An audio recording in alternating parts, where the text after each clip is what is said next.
Hello class. I made this presentation because I noticed that a lot of you are struggling to correctly write your bibliographic citations. And I suspect it's because you haven't actually looked at the APA Style Guide, which is really an essential tool for writing research essays. If you don't make use of this style guide, you are not likely to get those citations right. But once you know how to use this as a tool, you'll find that it's not difficult at all. So I'm going to first walk you through how to open it up, and then I'm going to walk you through the document itself so you can see how useful it is. So the first thing you need to do is navigate via the Blackboard menu over to the Student Resources page. And if you click on the Student Resources tab, it's going to bring you to this. So once you're into the Student Resources tab, look down to where my red arrow is pointing, and you'll see that here is the B&SC APA Style Guide.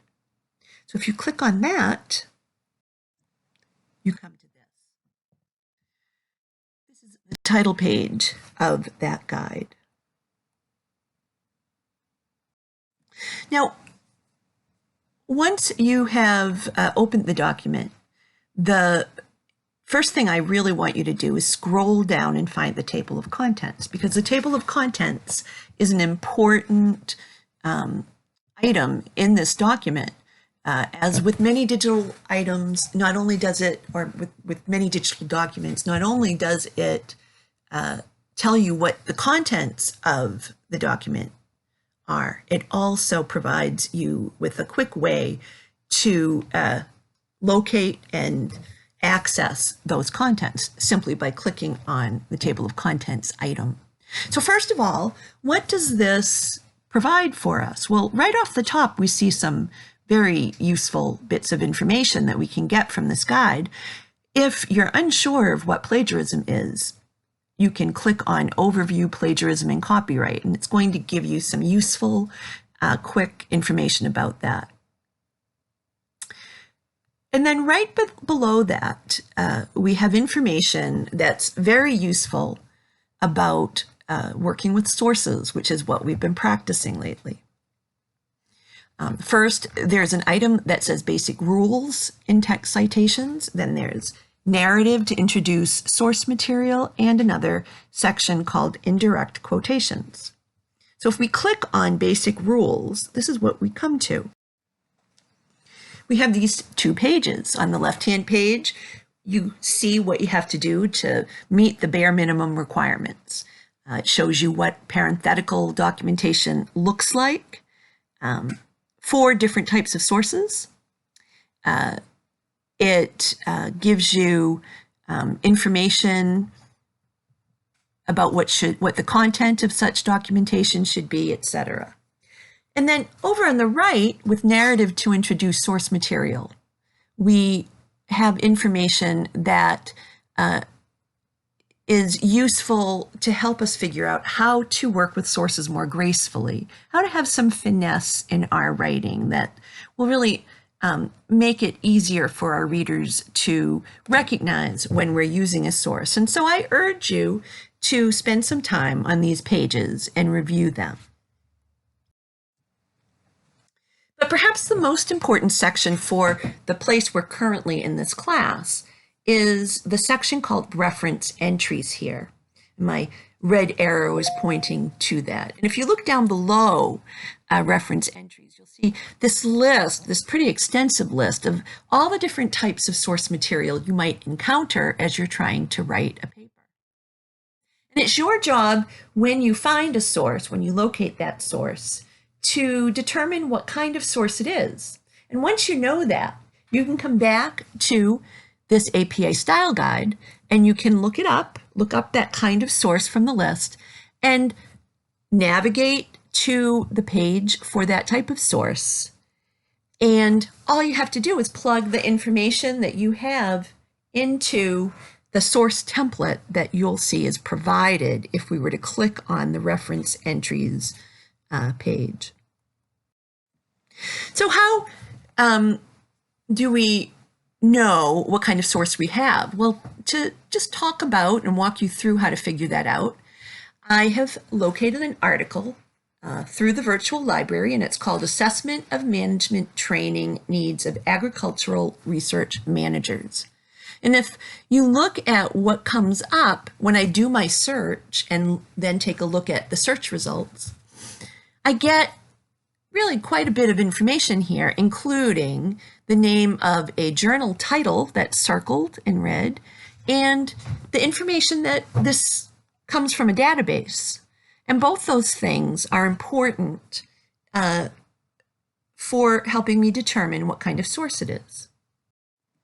So if we go back to the list in the table of contents, you'll see that there are actually two types of scholarly journal articles, one with a DOI and one without a DOI.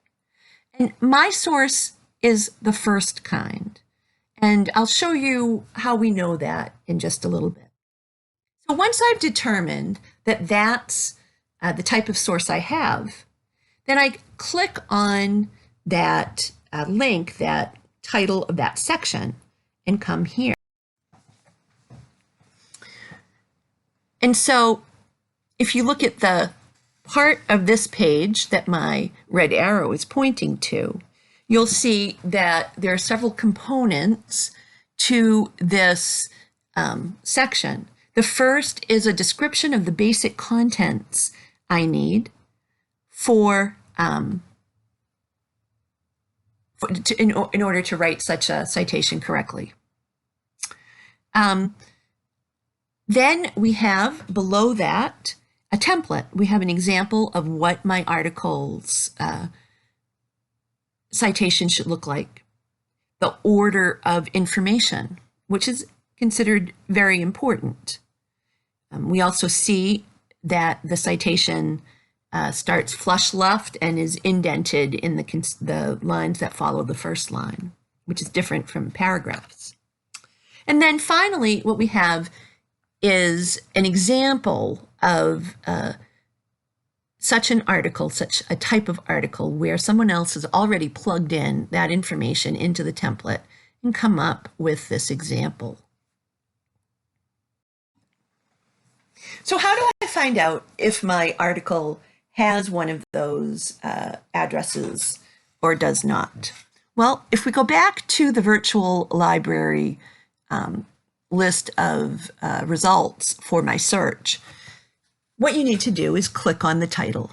So while this initial page that comes up provides you with quite a bit of information, if you click on the title, you'll come to a page that provides you with even more. And it, again, tells you about the authors, it tells you about the journal title, but all the way down below, we have something called accession number. And here is the number that tells us this is a source that has one of those addresses. So what do we do with all this information? Well, if you look at the bottom left, you'll see I have taken the template and I've color-coded it to match with the information on the right from the virtual library database search. You can see that where you have yellow author, you're going to plug in the information about author. Where it says in green, year, month, and season, you're going to plug in this information that's in green. The title of the article is in blue up here. Publication title is here. I just want you to get a sense of where to look for these different pieces so that you can easily find them as you're working with these sources. So ultimately, when you plug all that information for my source, this is what you finally get. And you can match it to the example or the template that's up above. Notice that we have an ampersand joining the two sources. Here we have the date. We have the title of the article, no quotation marks, and only the first letter of the title is capitalized, which is a peculiarity of APA style. We have the journal title italicized. Here's the volume and issue information. That's what it should look like. The page information, and then ultimately that DOI that gives you the precise location of this document.